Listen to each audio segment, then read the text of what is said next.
അമ്മ Jayashree VS farmers welfare cooperative society secretary. Sharp 9 മണിയാകുമ്പോ അമ്മ ഓഫീസിലേക്ക് ഇറങ്ങുന്നുണ്ടായി. അമ്മ ഓഫീസിലേക്ക് ഓടുന്നുണ്ട്. ഈ ഓട്ടത്തിനിടയിൽ എല്ലാ ദിവസവും അമ്മ മറക്കുന്ന 2 കാര്യങ്ങളുണ്ട്. അമ്മേ നിക്ക്. അമ്മയുടെ ഫോണും കണ്ണാടിയും. ബട്ട് താങ്ക്ഫുൾ ഈ ഒരു കാര്യം കൃത്യമായി നിറവേറ്റാൻ ആൾ അമ്മയുടെ ലൈഫിൽ ഒരു സൈഡ് ക്യാരക്ടറിനെ വെച്ചിട്ടുണ്ട്. അതാണ് ഞാൻ. She really loves her office. സത്യം പറഞ്ഞാൽ she lives for her office. ഓഫീസിലെത്തി കഴിഞ്ഞാൽ എല്ലാ ഫയൽസും സൂക്ഷ്മമായി നിരീക്ഷിച്ചതിന് ശേഷം മാത്രമേ അപ്രൂവൽ കൊടുക്കത്തുള്ളൂ. ഇത്രയും വർഷത്തിനിടയിൽ ആകെ 15 കുറവ് ലീവ് മാത്രമേ അമ്മ എടുത്തു കാണത്തുള്ളൂ. എന്നാൽ ഇതിനൊക്കെ ഒരു ഫുൾ സ്റ്റെപ്പ് വീഴാൻ പോവുകയാണ്.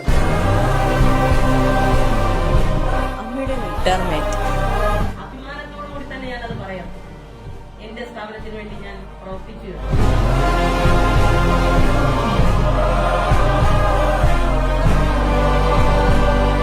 ഇത് ഞങ്ങളുടെ അമ്മയ്ക്ക് നമ്മളുടെ വകയുള്ള ഗിഫ്റ്റ്.